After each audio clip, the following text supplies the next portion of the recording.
사랑의 하나님, 우리 아버지, 감사합니다. 쉽지 않은 시간들의 연속일 텐데, 그리고 모두의 형편들이 이 참여하기 쉽지 않은 시간이고 상황들이 있을 텐데, 하나님 이 시간을 지켜주시니 감사합니다. 이 시간 우리는 모두가 다 말씀 앞에 모인 것입니다. 그러니 기록된 말씀으로 말씀하여 주시고, 사람이 말하지 않도록 그 입을 감찰하시며, 하나님께서 모든 것을 주관해 주시길 바랍니다. 각자의 자리와 심령에 성령으로 충만히 임해 주시길 바라며, 이 한 시간 오직 아버지께만 의탁드리며 부족한 소자의 떨림과 두려움을 아시겠사오니 불쌍히 여겨 주시길 바라며, 예수님 귀하신 성으로 간절히 기도드립니다. 자, 오늘은 여섯 번째 시간입니다. 초대교회 탄생과 재림교회 탄생은 굉장히 깊은 상관성이 좀 있죠. 초대교회 탄생은 십자가라는 대실망이 있었고, 그런데도 불구하고 말씀을 붙든 남은 무리들이 있었습니다. 예수님께서 부활하셔서 말씀을 펼치실 때 그 말씀을 붙잡은 사람들이 있었죠. 그래서 그 사람들에게 이제 성령이 주어지고 그렇게 초대교회가 탄생했습니다. 순서는 사도행적을 보시면은 아십니다. 사도행적 1장 교회에 대한 하나님의 목적이고, 2장 열두 제자의 훈련. 이제 이스라엘이 하나의 교회로 하나님께서 세우셨는데 사명을 완수하지 못해서 열두 제자들에게 그 사명이 옮겨졌고요. 그리고 그들에게 이제 대사명이 주어지죠. 3 장. 그리고 4 장에서 오순절 성령이 임하시고, 5 장에서 성령의 열매가, 은사가 무엇인가 그게 나타나고, 그러니까 성령의 선물이죠. 그리고 나서는 아무것도 주저하지 않고 나아가서 성전 문에서 불구자 한 분을 고치면서 예수의 능력이 제자들을 통해서 살아 있구나, 이것을 보여주죠. 그리고 다시 이제 사람들이 주목하면서 초대교회가 형성되는 역사가 있었습니다. 똑같은 과정인데, 재림교회 탄생도 역시 다니엘서 8장 14 절에 성소가 정결하게 될 것이다 라고 하는 그것을 이제 재림이라고 잘못 오해를 해서 대실망을 겪죠. 그러나 끝까지 남은 무리가 있었어요. 말씀을 붙잡고 남은 무리들이 있었고, 그들에게 성령께서 비전을 보여주십니다, 성소에 대한. 그리고는 성소가 정결하게 된다는 것이 이 지구 정결 혹은 재림하신다는 뜻이 아니었구나라는 것을 그 성소의 비전을 통해서 발견하면서 성소 기별을 알게 되고, 안식일 기별과 영혼 문제에 대한 것 통하여 하나님의 품성이 어떠한지가 드러나죠. 그래서 예언과 재림과 성소와 안식일 문제와 영혼 문제, 이 다섯 가지를 새롭게 발견하게 되면서 재림교회가 탄생합니다. 자, 그러면 초대교회를 탄생시키신 다음에 하나님께서 초대교회에게 주신 그 당시에 현대 기별이 있었다는 말씀 드렸죠. 노아 당시에는 비가 온다, 방주 지어라. 그리고 방주 안에 들어오라. 이것이 현대 기별이었습니다, 그 당시에. 그랬던 것처럼 초대교회는 초대교회의 현대 기별이 있었습니다. 그것이 첫 번째가 십자가와 메시아. 그래서 우리가 생각하고 있는 십자가의 거룩한 이미지가 아니죠, 그 당시는. 그 십자가, 가장 악한 죄인들만 고문을 통해서 죽이는 사형 형틀이었는데, 그 십자가에 못 박혀 죽은 그 사람이 곧 메시아였다, 그리스도였다. 이것을 증명하는 일은 대단히 어려운 일이었을 겁니다. 근데 그 당시에 이것을 전해야만 했었어요. 그리고 십자가를 통하여 이제는 짐승을 잡아 죽이는 피의 제사가 폐지됐다, 필요 없어진 것이다. 이거 수천 년을 이어온, 아담 이후로 계속해서 이어온 피의 제사를, 그것이 폐지됐다라고 하는 것.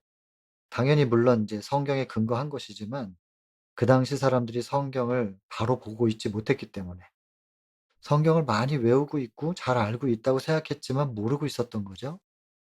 그래서 구약 성경에서 제시하고 있는 피의 제사의 폐지, 이것을 받아들이는 것이 쉽지가 않은 것이죠. 그리고 지상성소 역시도 그 의미를 상실했다.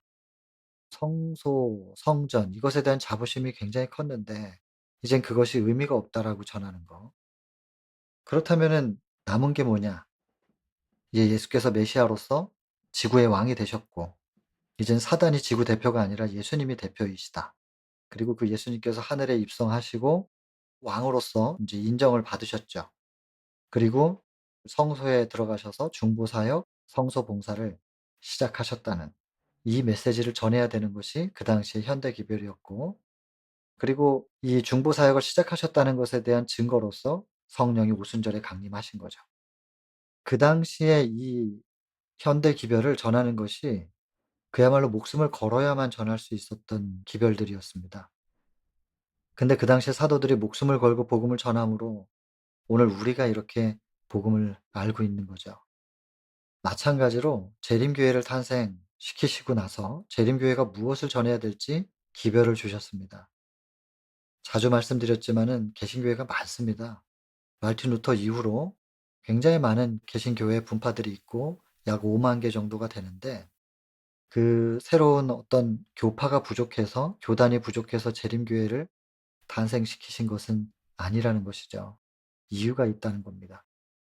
한 사람 한 사람을 구원하는 메시지는 그전에도 있었어요. 재림교회의 메시지만 사람을 구원한다, 이렇게 볼 수는 없습니다. 물론 알면서 거부하면 구원 못 받습니다. 이제 안식일이 사라졌던 역사를 말씀을 드렸잖아요. 그래서 일요일이 안식일인 줄 알고 지킨 사람들이 있어요. 그래서 요일은 다르지만 일요일이 안식일이다, 창조의 기념일이다 라고 생각하면서 창조주를 바라본 사람들 있거든요. 그래서 잘 몰랐던 것이지 거부한 게 아니기 때문에. 그래서 그들에게는 안식일을 지키지 않았는데 구원받지 못하는 거 아니냐, 이렇게 단정 지을 수는 저는 없다고 생각합니다. 그래서 그들에게도 구원은 있다. 그렇다면 개인의 구원의 메시지는 당연히 참 진리를 구별해서 주시면서 구원의 메시지가 포함되는 겁니다, 당연히. 그러나 개인의 한 사람의 구원만을 위하여 재림교회를 탄생시키신 것은 아닙니다. 하늘에서부터 시작된 전쟁, 온 우주의 대쟁투를 끝마치기 위하여 재림교회를 세우셨고, 재림교회가 받은 기별은 온 우주의 전쟁을 끝마칠 수 있는 기별. 그래서 우리가 이것에 대한 이해를 당연히 해야 되겠죠. 하나님은 굉장히 가슴 아프실 거예요. 물론 사람들이 태어나고 구원받는 사람들도 있어요. 그러나 계속해서 멸망받는 사람들이 더 많잖아요. 이걸 언제까지 지켜봐야 될 것인가? 하나님은 가슴 아프시죠. 이걸 끝내시려고 하는 거예요. 이제는 이걸 끝내시려고. 그 우주의 전쟁, 선악의 대쟁투를 끝마칠 수 있는 기별을 재림교에게 주셨습니다. 그래서 하나님의 바람대로 대쟁투를 끝내 드려야 되거든요, 우리가. 우리 재림교회가 이 우리에게 주어진 사명, 그리고 기별이 무엇인지에 대해서 눈뜨지 못하면 하나님은 참으로 안타까우신 것이고, 과거 이스라엘에게 주어졌던 그 사명을 완수하지 못할 때, 그들이 그 사명을 잃어버릴 때 소수의 무리지만 사도들, 예수님의 제자들을 통하여 이제 사명이 옮겨졌잖아요. 그랬던 것처럼 오늘날도 마찬가지일 거예요. 재림교회가 재림교회에게 주어진 사명을 놓치게 되면 그 사명을 완수할 수 있는 사람들을 구별해 내시는데, 그것이 또 다른 교회를 만드는 것이 아니라 남은 무리가 될 겁니다.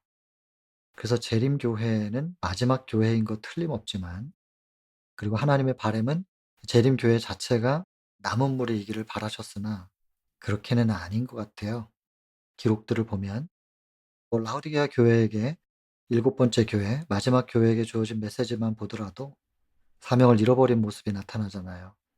그리고 나중에 더 훗날에는 계절이 바뀌고 찬바람이 불면 나뭇잎이 떨어지듯이 다 떨어질 거라고 하는 슬픈 기록들이 있단 말이에요. 그러니까 우리가 이런 메시지들을 오늘 나에게 적용시켜서 내가 무엇을 깨달으면, 어떻게 하면 내가 떨어지지 않고 계속 남은 무리로 선별될 수 있겠는가, 이것을 사실 두려움과 떨리는 심령으로 생각해야 될 때가 지금입니다. 그래서 재림교회에게 주어진 현대 기별들을 나름대로 이렇게 좀 정리를 좀 해 봤습니다. 첫 번째가 이제 예수님의 사명에 대한 이해를 해야 됩니다. 요건 나중에 좀 더 설명을 어쨌든 하겠는데요. 예수님의 사명, 성소정결. 그리고 첫째와 둘째 천사의 기별이 먼저 있고요. 그것이 조사, 심판, 죄, 도말까지 하나로 묶여요, 이것이. 이렇게 하나로 묶이고, 그다음에 셋째 천사의 기별, 조사, 심판, 죄, 도말 이루어진 사람들에게 하나님의 인이 쳐지거든요. 셋째 천사의 기별이 있고, 그리고 늦은 비와 하나님의 인을 굳이 시간을 나눌 수가 없어요. 거의 동시에 이루어지는 것들인데, 요거는 그 마지막 날 사건들 보시면은 늦은 비 챕터에 나와 있을 겁니다. 그리고 하나님의 인과 짐승의 표 그 챕터에도 나와 있는 내용이라서 나중에 좀 더 시간이 있으면 보겠습니다. 근데 이건 시간을 이렇게 구분지어서 제가 이게 먼저고 이게 나중이다 이렇게 적은 건 아닙니다. 자, 그다음에 이렇게 늦은 비의 능력으로 복음이 또 급속도로 확산되거든요. 그때는 증거되기 위하여 전파되어야 하리니 그제야 끝이 오리라 하는 이 증거가 이루어질 겁니다. 그러면은 이 증거를 받고 '저들이 믿는 하나님이 진짜 하나님인데?' 라고 하면서 반응해서 올, 빛을 몰랐을 뿐이지 거절하지 않았던 사람들이 참 빛으로 참 기별 아래로 다 모이게 됩니다. 그러면 모이게 된 사람들에게도 성소 정결에 대한 이해부터 시작해서 쭉 다시 이게 이루어집니다. 그럼 그들에게도 하나님의 인이 쳐지겠죠. 그러면 이제 하나님의 인치는 사역이 맞춰지게 돼요. 그러면 지성소에서 이제 나오시거든요. 지성소에서 나오셔서 지구까지 오시기 전에 이제 지구에 남아 있는 사람들이 겪을 것이 야곱의 환란이고, 이 야곱의 환란 가운데서 그리스도의 인성과 그리고 성육신, 성육신은 예수님만 하는 게 아니라 우리도 성육신 해야 됩니다. 예수님이 인성과 신성이 결합된 것처럼 우리도 성령을 통하여 성육신이 이루어져야 됩니다. 우리도. 그래서 그렇게 하나님과 완전히 하나 된 상태, 하나 된 상태가 되면 예수님이 십자가에서 하나님과 하나 되어 있는 상태, 하나님을 철저하게 믿는 믿음으로 중보자가 없는 상태에서도 "어찌하여 나를 버리셨습니까?" 라고 하는 완전히 버림받은 것 같은 상황이라 할지라도 하나님을 놓치지 않는 이 십자가에서 예수께서 보여주신 그 믿음을 우리도 증명해야 되는, 인제 나중에 설명을 드리면 좀 이해가 되실 겁니다. 그리고 이 증명이라고 하는 것은 사실 하늘에서부터 사단이 증명해 보라고 물음표를 던졌기 때문에 증명의 역사는 하늘 전쟁부터 시작인데 그걸 나중에 살펴볼 겁니다. 그리고 끝내 예수께서 십자가에서 증명한 것이 무엇이고 남은 자손이 야곱의 환란을 통하여 증명할 것이 무엇인가. 이 증명들이 다 이루어지면 더 이상 참소자가 할 말이 없게 돼요. 사단이 아무것도 할 말이 없어요. 그러면 우주의 대쟁투는 끝나게 되는 겁니다. 이 대쟁투를 끝마칠 극소수의 남은 사람들, 증명할 수 있는 사람들, 그 사람들을 만들어내는 것이 재림교회에게 주어진 기별이고요. 그 남은 사람들은 우리가 뭘 증명해야 되는 것이고 뭘 어떻게 해야 우주의 전쟁이 끝마치는 것인가에 대한 이해를 하고 '아 이런 사명을 우리가 가지고 있구나.'라고 하면서 그 사명을 붙잡고 목숨을 걸고 전진하는 사람들. 그런 사람들이 끝내 남은 무리가 될 거예요.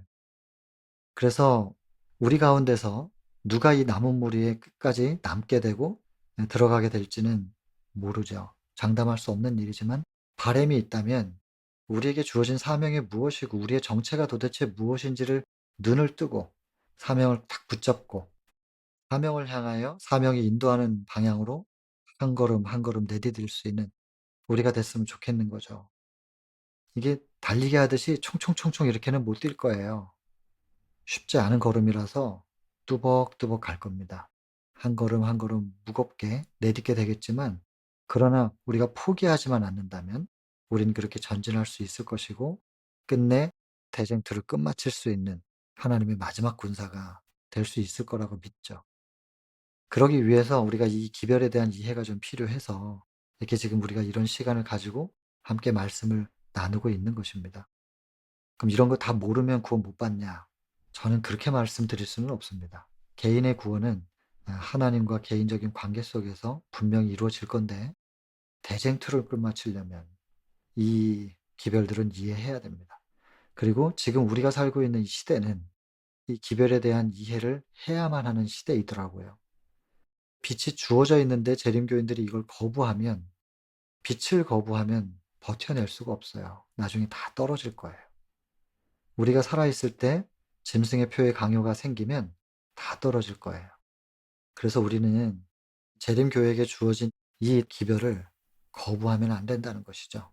그리고 바로 이해해야 된다는 것이죠. 그래서 남은 무리 정체성과 사명에 대해서 계속 반복해서 지금 얘기하고 있는 겁니다. 자, 지난 시간에는 또 23 장을 좀 읽어 나갔는데 좀 요약을 오늘부터는 좀 해 드릴 테니까 보세요.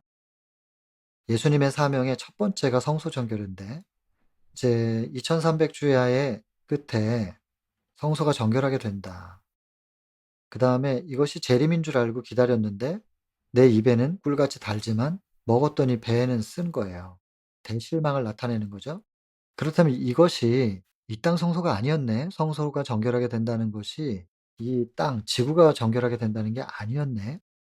이제 그렇게 생각하면서 하늘 성소냐 지상 성소냐 이런 걸 인제 주로 좀 쟁점을 두고 따지게 되는데 이게 필요하지 않은 것은 아니지만요.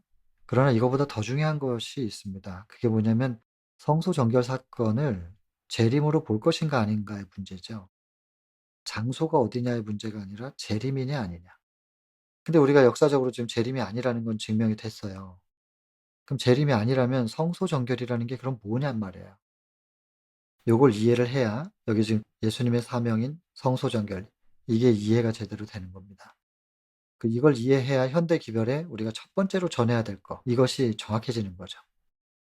보시면은 각시대 대쟁투 24장 2300 주야까지인데 성소가 정결함을 입는다는 이 말은 첫째 천사의 기별과 같은 거예요. 의미가 같습니다.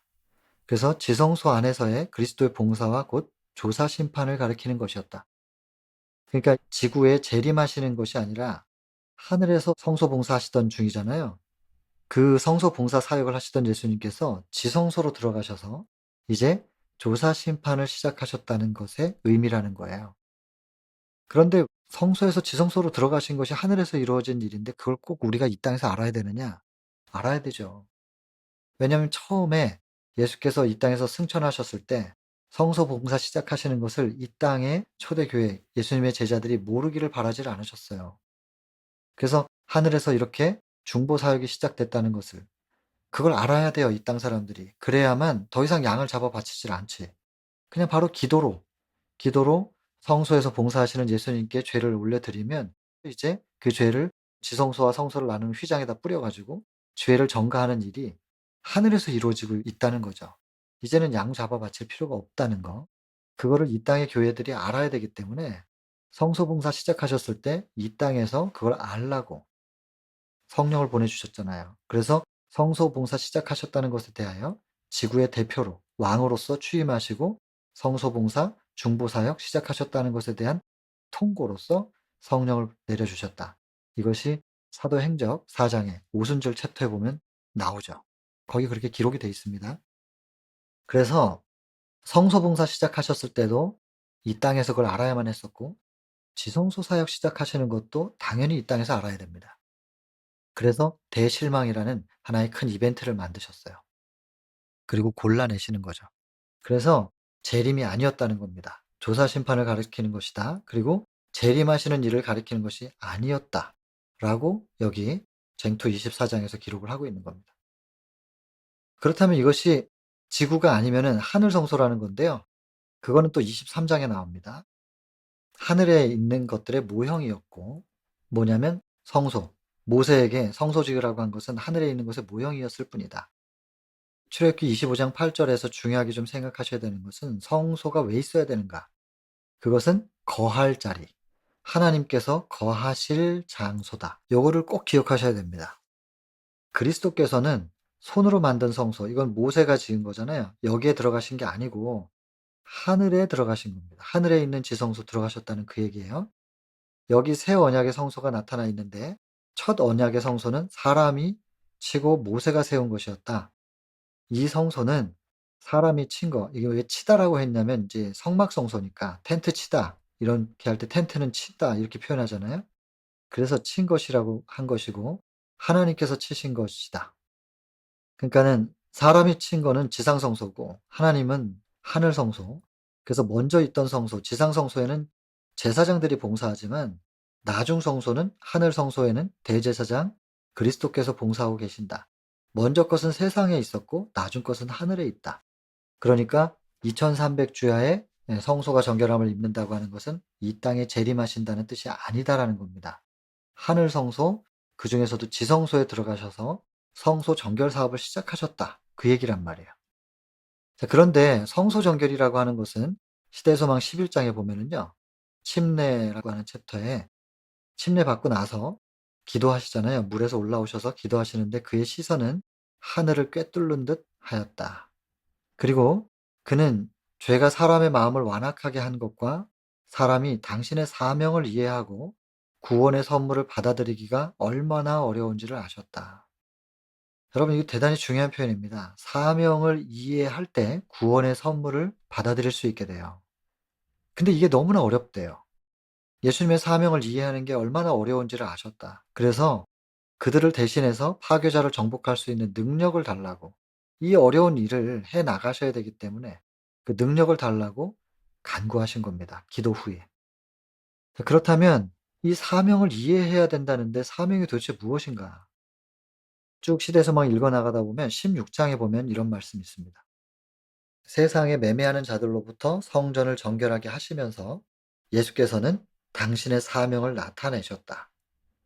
중간을 읽어보면 마음에서 더러운 죄 곧 영혼을 부패하게 하는 세속적인 욕망, 이기적인 욕정, 악한 습관, 이런 것들이 전부 그 당시에 예루살렘 성전 안에서도 있었던 것이고, 이것을 마음하고 똑같이 그 성전을 마음으로 비유하시는데, 마음속에 있는 이런 죄된 것들, 이런 것들을 제거하시고 정결케 하시는 당신의 사명을 나타내셨다.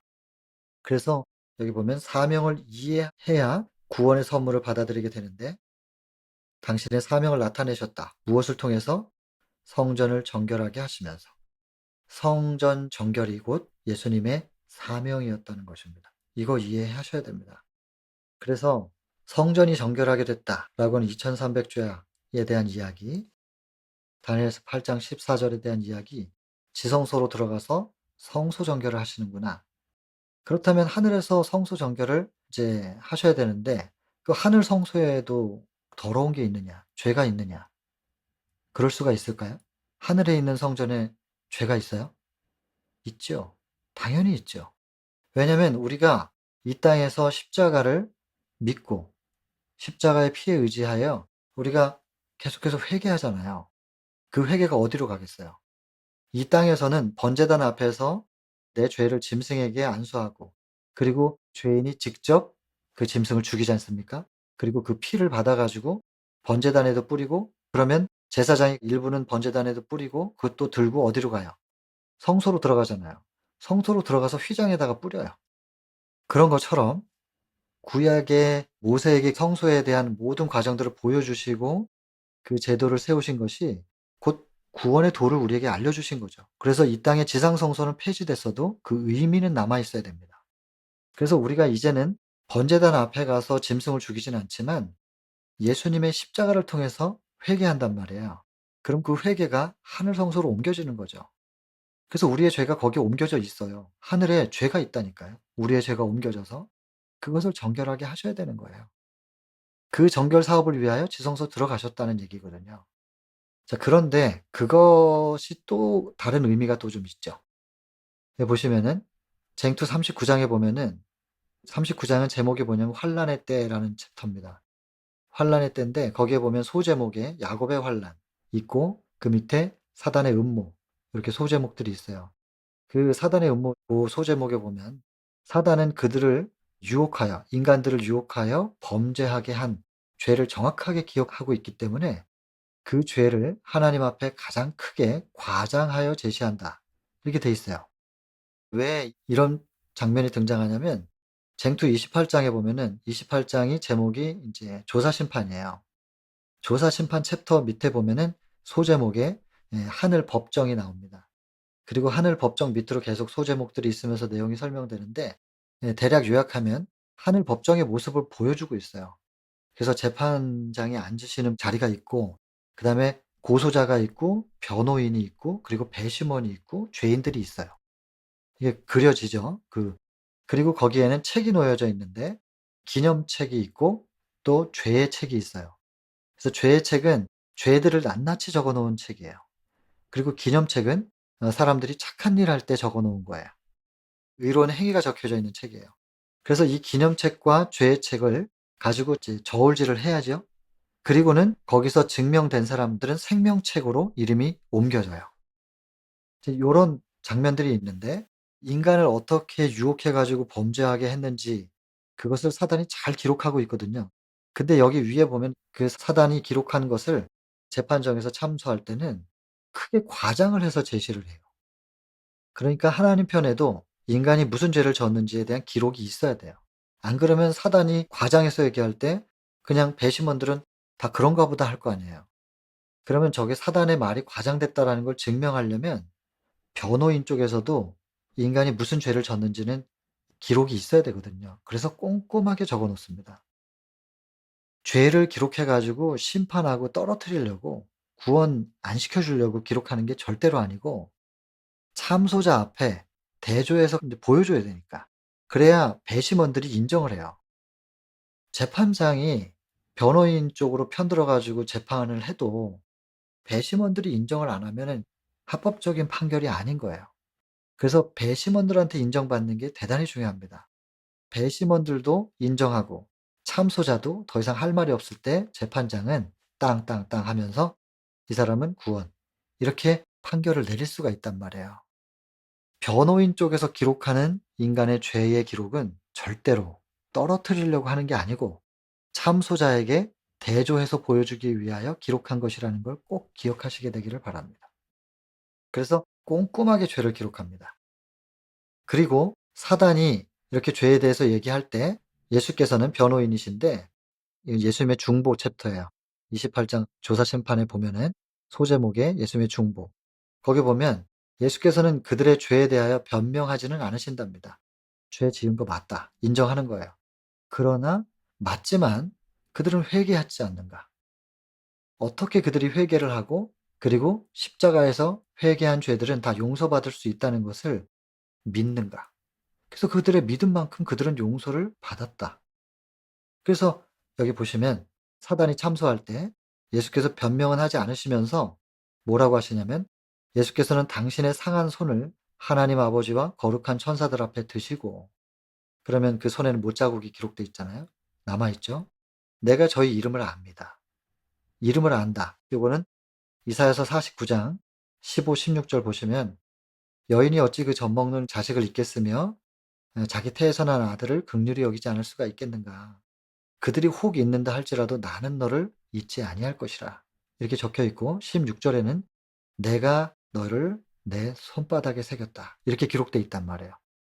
그래서 예수님의 손바닥에는 못자국이 있고 그 못자국에는 우리의 이름들이 새겨져 있다는 거예요. 이 못자국이 사라지지 않는 한 우리의 이름은 예수님의 손바닥에 새겨져 있는 상태. 그래서 손을 펼쳐서 하나님 앞에 아버지 앞에 펼치시면서 이제 배심원들도 보라는 거죠. 이 손바닥에 이 못자국에 이 사람의 사단이 지금 참소한 이 사람의 이름이 적혀 있지 않습니까? 이 사람을 위하여 흘려진 피입니다. 그리고 이 사람은 나의 피를 믿었습니다. 그리고 나에게 그의 모든 죄를 전가했고 이 피를 믿었고 십자가를 믿었기 때문에 이 사람들은 그 믿음으로 용서를 받은 겁니다. 그래서 죄인인 건 틀림없지만 지워졌지 않습니까? 이 말이에요. 내 피가 저 사람의 죄를 덮기에 부족한가요? 이거거든요. 오히려 질문하는 거예요. 배심원들이 먼저 생각해요. 신의 피가 저 인간의 한 사람의 죄를 덮고도 남음이 있잖아요. 충분합니다. 충분합니다. 이렇게 인정할 때 사단은 더 이상 할 말이 없어지는 거죠. 하나님이여 상하고 통회하는 마음을 주께서 멸시치 아니하시리이다. 이렇게 통회하는 심령으로 회개한 사람인데 이거 용서가 된 거 아닙니까? 이렇게 인제 변호를 하는 것이죠. 그러면 사단이 인제 주장해요. 그 회개가 진짜일까요? 욥을 아시죠? 욥? 욥기. 그 사람이 괜히 하나님께 충성합니까? 하나님께서 축복을 주니까 그렇지. 뺏어 봅시다. 그래서 뺐잖아요. 욥기 1 장에서. 근데 배신 안 하거든요, 욥이. 그랬더니 2 장에서는 그러면 몸을 쳐 봅시다. 두 번째 또 계속해서 참소하는 거예요. 그런 것과 똑같아요. 나중에 욥기도 보겠지만. 여기 보면 그 회개가 진짜일까요? 회개가 진짜라면 회개의 열매가 있어야 됩니다. 사단이 이렇게 주장하는 겁니다. 여러분 회개의 열매가 뭘 것 같으세요? 입으로만 회개하는 게 다가 아니고 지난 시간에 우리 공부했잖아요. 시편 51편 가지고 회개의 샘플적인 챕터, 다윗의 회개인데 그 부분은 지난 시간 했기 때문에 다시 반복하진 않고, 정말로 그런 회개가 이루어졌다면 여러분, 회개도 우리가 하는 게 아닙니다. 스가랴 12장 10절 보면 "내가 다윗의 집과 예루살렘 거민에게 은총과 간구하는 심령인데", 그 심령이 곧 성령입니다. 원문으로 "성령을 부어 주리니", 그러니까 회개할 수 있는 영을 우리가 구해야 됩니다. 그럴 때 은총과 간구하는 사람들에게 성령을 부어 주신 거예요, 회개의 영을. 근데 회개의 영을 받고 보니까 그제야 그들이 그 찌른 바 그를 바라보고 내 죄 때문에 돌아가신 예수 그리스도, 나의 십자가를 드디어 발견해요. 저 사람의 십자가, 로마 군사가 찌른 예수 아니고 내가 찌른, 내 죄가 찔러 나 때문에 돌아가신 예수님을 그때서야 바라보게 돼요. 바라보고 애통하기를, 독자를 잃은 것 같은, 장자를 잃은 것 같은 애통이 시작이 되는 것이죠. 여러분, 그 통해를 말하고 있는 겁니다. 그 애통. 그런데 이렇게 성령에 의하여 회개한 사람들, 이 사람들에게 인제 스가랴 13장 1 절에 보면 "다윗의 집과 예루살렘 거민을 위하여 씻음의 샘이 드디어 열린다." 이렇게 돼 있어요. 그래서 씻어 준다는 거예요. 그럼 죄를 인제 씻어 준 건데, 여러분, 이것이 죄를 내가 먼저 제거하거나 내가 회개한 게 아니고 성령을 간구할 때 성령께서 우리 속에 들어오셔서 죄가 뭔지를 인식하게 하시고 자각을 하는 거죠. 그리고 이 죄를 예수님께 드릴 수 있게 해 줘요. 그럼 예수님께 드리고 나면 이게 텅 비냐 우리는? 그게 아닙니다. 우리가 예수님께 이거를 드릴 수 있게 되는 것은 성령을 통하여 예수 그리스도라고 하는 빛이 우리 속에 들어오시면서 어둠이 밀려나가는 거거든요. 어둠을 몰아내고 예수님을 모시는 게 아니고 예수의 영 성령께서 우리 속에 들어오시면서 빛이 들어오는 만큼 어둠이 밀려나가는 거란 말이에요. 그러면은 우리가 제대로 회개를 했다면 텅 비어지는 게 아니라 충만해져요, 빛으로. 그러면 전적인 회개가 제대로 이루어졌다면 그 증거가 뭐겠어요? 우리 안에 충만한 예수 그리스도의 임재의 빛. 이게 증거예요. 그 얘기를 지금부터 하고 있는 거예요. 진짜 회개가 이루어졌는지가 증명해 보라고 하는 거예요, 사단이. 또 참소하거든요. 쉽게 포기 안 합니다, 사단은. 그럴 때 기록된 바 주께서 주의 말씀에 의롭다함을 얻으시고 판단받으실 때에 이기려 하심이라. 요거 중요한 성경절인데요. 로마서 3장 4 절이에요. 여기 보면은 주의 말씀에 주께서, 예수님은 의로우신 분인데 예수님이 왜 의롭다함을 얻어야 될까요? 이미 의로우시잖아요. 근데 여러분, 예수님이 의롭다고 주장해서 의로운 게 아니고 배심원들이, 예수님조차도 우주 거민들이 "예수님은 의로우신 분이십니다."라고 인정해 줄 때 의롭게 되는 겁니다. 이미 의로우신 분인 건 틀림없어요. 그분이 혼자 주장해서 되는 게 아니라는 거. 그래서 여기 보면 의롭다함을 얻어야 된다고. 그리고 판단도 받으셔야 됩니다. 감히 주님을 누가 판단해요. 근데 이 판단이라는 단어는 심판이라는 단어입니다. 이것이 요한복음 3장 17 절에 "내가 세상을 심판하러 온 것이 아니라 구원하러 왔다." 라고 할 때 그 심판이라는 단어와 같은 단어입니다.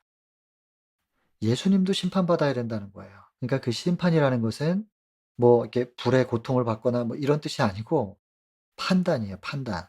로마서를 보면, 그래서 배심원들 온 우주 거민들이 예수님이 의롭다 생각해 봤는데 증명해 보니까, 이렇게 더하기 빼기 이렇게 해 보니까 사단이 참소를 하지만 그럼에도 불구하고 이렇게 살펴보니, 판단해 보니 예수님께는 죄가 없으시다. 그리고 의로우시다. 라고 하는 것을 예수님도 얻으셔야 된다니까요. 인정받아야 돼요. 증명돼야 돼요. 그냥 내가 창조주니까 내 말 들어. 나는 의로워. 그냥 무조건 너희들이 인정해야 돼. 이게 아니고 자발적으로 백성들이 인정해 드려야 된단 말이에요. 그래야 온 우주의 질서가 안정적으로 유지가 되는 거예요. 그래서 이렇게 예수님도 증명을 받으셔야 되는 것처럼 전적인 회개가 이루어졌는지 우리도 증명돼야 됩니다. 그러면 우리를 증명하셔 가지고 더 이상 참소할 수 없게끔 만들어 가지고 우리를 구원 하늘로 데려가셔야 되잖아요.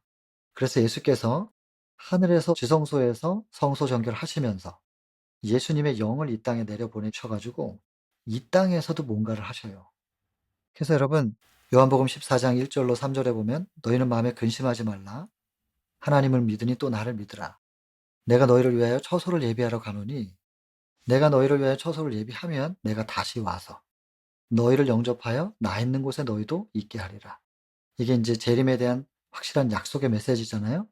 그래서 13 장까지 인제 그 성만찬 다락방에서 시간 보내시고 그다음에 이제 겟세마네로 나아가시면서 하신 말씀들, 이 시작인 거예요.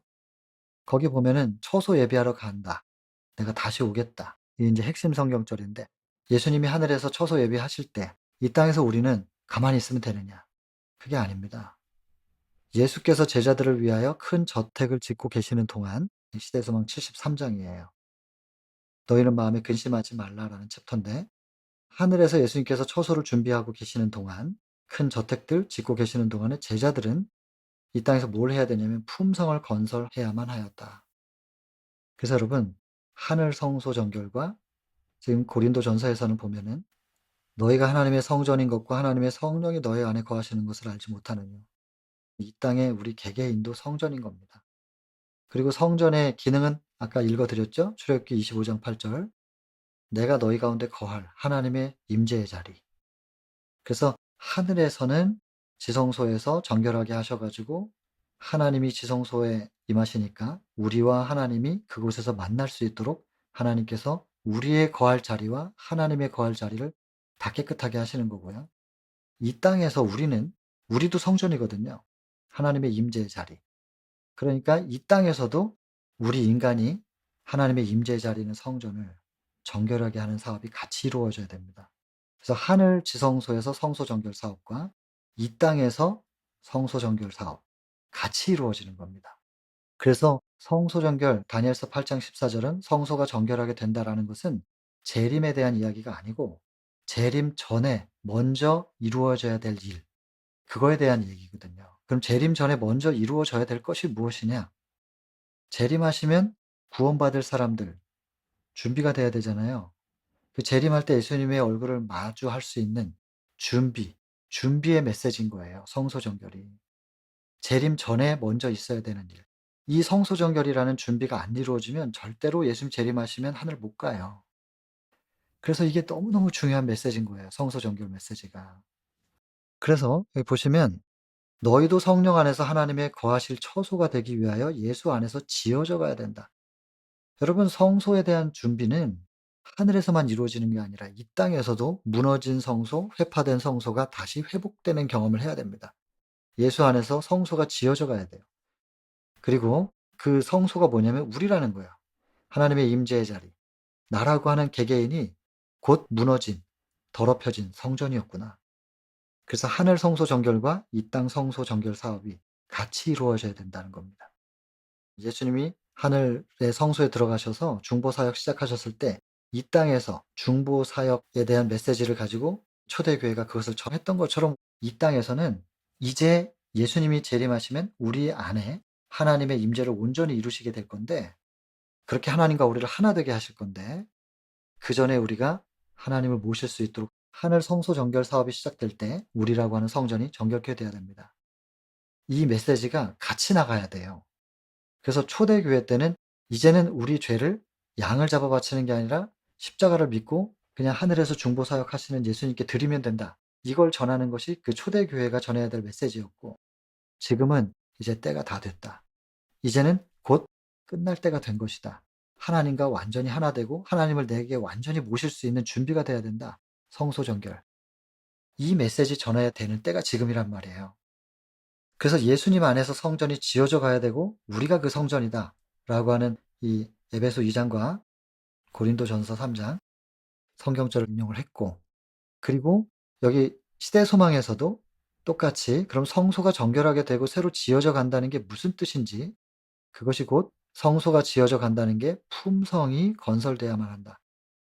결국엔 성소 회복, 무너진 성전이 회복되는 게 무엇이냐면 무너진 하나님의 형상인 품성이 다시 회복되는 걸 얘기하는 겁니다. 이게 곧 율법이 회복된다라는 뜻과 또 같은 겁니다. 그래서 "내가 진실로 진실로 너에게 이른다." 나를 믿는 자는 나의 하는 일을 저도 할 것이고, 여기 보면 예수님께서 나의 하는 일이라는 게 뭔가?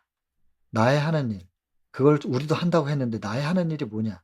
구주께서는 무슨 목적으로 그분의 신성이 인성과 연합되었는가에 관하여 당신의 제자들이 이해하기를 심히 갈망하셨다. 여러분, 이것은 나의 하는 일이라는 게 그러면 뭐겠어요? 뒤에 그대로 읽어보면 돼요. 쭉 연결한 거예요. 시대소망 73장에 제가 카피해서 그냥 붙여놓은 것뿐이에요. 그냥 나중에 다 확인해 보세요. 예수께서 무슨 일을 하셨느냐면 신성과 인성의 연합, 성육신하셨다는 거예요. 이 성육신하신 것을 당신의 제자들이 이해를 좀, 이 성육신에 대해서 이해하기를 갈망하셨다는 거예요. 왜냐하면 이것을 이해하면 성육신을 통하여 예수님 안에, 예수님이라는 육신 안에서 하나님의 영광이 드러났고, 그 하나님의 영광, 드러난 그 영광은 사람을 회복시키는 능력이 있어요. 그래서 인류를 향상시킨단 말이에요. 그럼 인류를 향상시켜서 어떻게 만드는 건가? 나의 하는 일을 저도 할 것이요. 예수님이 성육신 하신 것처럼 우리도 성육신 할 수 있게 해 주시겠다는 거거든요. 우리가 하나님과 하나 될 수 있게 해 주시겠다는 거예요. 우리가 우리 힘으로 절대로 죄를 이길 수 없다는 거 아시잖아요. 하나님께서 우리 안에 임하셔야, 우리 속에서 성령께서 말씀과 함께 재창조를 이루어 내셔야만 우리가 죄를 극복할 수 있지, 우리의 힘으로는 안 되는 거예요. 그러니까 성령을 우리 안에 모시는, 그리고 말씀을 우리 안에 모시는 성육신이 우리도 이루어져야 된다니까요. 그게 믿음이에요. 믿었더니, 성육신이 이루어졌더니, 믿음이 곧 영접이잖아요. 요한복음 1장 12절, 영접하는 자 곧 그 이름을 믿는 자. 그래서 믿음과 영접은 같은 거예요. 그래서 성령을 영접했더니, 믿었더니, 성육신 했더니 그분들이 우리 안에서 재창조를 이루네요. 그게 의예요. 그래서 믿음으로 말미암아 의가 이루어지는 거예요. 성육신에 대한 이해. 품성 건설은, 무너진 성전을 회복하는 건 우리 힘으로 절대 못합니다. 성육신이 이루어질 때만 가능한 겁니다. 근데 예수님이 말씀하시기를 나도 육신이잖아. 너희하고 똑같은 육신인데, 우리하고 똑같은 육신이라는 건 나중에 또 증명해 드릴 거예요. 제 얘기 아니고 정확하게 기록된 내용으로 증명해 드릴 거예요. 내가 이런 육신을 가지고 성육신이 이루어져서 이것이 너희가 본 이 의가 이루어진 거야. 내가 그렇게 한 건데 너희도 내가 한 것처럼 나의 하는 일을 할 수 있게 될 거야. 이 지금 약속하신 거예요. 그리고 읽어보겠습니다. 그리스도께서는 그들로 하여금 그들의 낮은 신한 상태에서 당신이 육체 가운데 계신 하나님을 참으로 깨달을 때, 이거 육체 가운데 계신 하나님, 이거 성육신 상태잖아요. 이것을 이해하기를 갈망한다 그랬잖아요. 성육신에 대한. 이 성육신에 대한 이해를 한다. 깨달았다. 그 말이죠. 깨달을 때 얻게 될 경험. 성육신을 이해하면 깨닫게 되는 경험이라는 게 있다는 거예요. 이 경험으로 그들을 인도하시려고 노력하였다. 이 경험이 뭐겠어요? 성육신이 되었을 때 내 안에 하나님을 모셔드릴 수 있다는 것이고, 내 안에 하나님을 모셔드렸을 때 그분들이 우리 안에서 어떤 재창조를 이루어낼 수 있는가, 어떻게 의가 이루어질 수 있는가, 이거는 이론이 아니라 경험적으로 알라는 거예요. 성육신을 깨달으면, 여기 제대로 이해하면, 깨달으면 얻게 되는 경험이 있어요. 그게 하나님과 하나됨으로 인해서 우리 안에서 맺혀지는 의의 열매, 이걸 경험하게 된단 말이에요. 여러분, 이거 꼭 믿으셔야 돼요. 이거 제가 지어낸 말 아니잖아요. 여기 적혀 있는 내용이에요. 근데 자꾸 안 된다 그래요. 그리고 이 정도만 하면 된다고 하면서 자꾸 끌어내려요, 기준을. 그건 믿음이 아닙니다. 제가 지금 완전주의를 얘기하는 게 아니라 기록되어 있는 내용을 보면 이제 끝까지 읽어보시면 나올 거예요. 도대체 뭘 완전이라고 하는가? 여러분, 예수께서 사람이 당신을 믿는 믿음을 통하여 가질 수 없는 어떤 특성을 나타내시거나 어떤 능력을 행사하지 않으셨다. 그 말은 무슨 말이에요, 이거? 우리가 믿어서, 믿음으로 말미암아 가질 수 있는 것이 아니라면 그 어떤 것도 표현하지 않으셨대요. 그게 무슨 뜻이냐? 그의 완전한 인성은 그리스도께서 그러하셨던 것처럼 하나님께 복종한다면, 복종이라는 단어는 헌신입니다. 정로의 계단 5장의 헌신. 하나님께 우리가 제대로 헌신한다면, 내 죄된 본성을 다 맡겨드리고 내 죄된 것들을 다 그분께 맡겨드리기만 한다면 그를 따르는 모든 사람들이 소유할 수 있는 그런 것이었다. 그게 그리스도께서 보여주신 인성이었대요. 그러니 여러분, 예수님도 믿음으로 말미암아 완전한 인성을 보여주신 건데, 우리도 그리스도께서 그러하셨던 것처럼 우리도, 그리스도께서 그러하셨다는 게 뭐예요? 그러하셨다는 게 하나님께 철저하게 복종했다는 거예요. 철저하게 헌신하고 하나님을 믿었다는 거예요. 예수께서 그렇게 믿으셨던 것처럼 헌신하고 복종했던 것처럼 우리도 그렇게 하나님을 믿고 헌신하면, 우리 죄를 다 맡겨 드리면 그를 따르는 모든 사람들이 소유할 수 있는, 예수님을 따르는 사람들도 다 똑같이 소유할 수 있는 그런 것이었다, 예수님의 인성이. 그러니까 여러분, 우리가 예수님과 같이 믿을 수 있다는 얘기거든요, 이게. 그냥 이렇게 적혀 있으니까 적힌 대로 믿으세요. 이런 얘기하면 자꾸 오해가 생겨 가지고. 여러분, 이게 왜 자꾸 오해 생기냐면 완전이란 이 단어 때문에 그래요. 십자가 한 편의 강도를 보시면은 강도에게 완전한 모양이 있었나요? 이건 제가 쓴 거예요. 강도는 그냥 강도지 뭐. 모양으로 볼 때는 완전한 모양이 없어요. 그러나 그는 십자가에서 이제 곧 죽을 사람이 이 땅에 뭐를 집착을 하겠어요. 이 땅에 아무것도 집착하지 않아요. 오직 주님만 붙잡는 관계가 있었어요. 전적인 주님과의 하나됨이 있었어요. 시대소망 73 장도 그렇고 요한복음 15 장의 포도나무 비유도 그렇고 관계에 대한 거고, 생명적 연결, 전적인 하나됨을 얘기하는 겁니다. 이렇게 되면 하나님과 하나 된 상태에서 그분들의 임재의 빛이 자연스럽게 발산되면서 열매가 맺혀요. 이게 성육신의 경험이라는 거예요. 그래서 여러분, 모양은 그냥 그분들께 맡겨 놓으세요. 십자가 한 편의 강도가 시간이 더 있었으면, 그때 안 죽고 살았으면 모양도 이루어졌을 거예요. 그러나 모양은 없었잖아요. 우리는 그의 모양, 의로운 모양을 몰라요. 그냥 강도일 뿐이에요. 그러나 그 십자가의 한편의 강도는 완전한 관계가 있었어요. 믿음의 관계가. 여러분, 지금 이 초점으로 보셔요. 여기 완전이라는 단어를 자꾸 모양으로 그리면 자꾸 이게 이상하게 돼 버린단 말이에요. 부담되고 안 될 것 같으니까 자꾸 이걸 낮추게 되고, 그냥 여기 적혀 있는 그대로 해 보시면 그분들이 우리 안에서 이루어내실 수 있는 게 뭔지를 그냥 경험으로 아는 거예요. 여호와의 선하심은 맛보아 아는 거다고. 이론이 아니고 맛을 보고 경험으로 아는 거라니까요. 이제 마지막 요것만 읽고 마치겠습니다. 보시면은 조사 심판이 혼인 예식보다 먼저 진행될 것을 분명히 나타낸다. 그러니까 조사 심판은 재림이 아닌 거죠.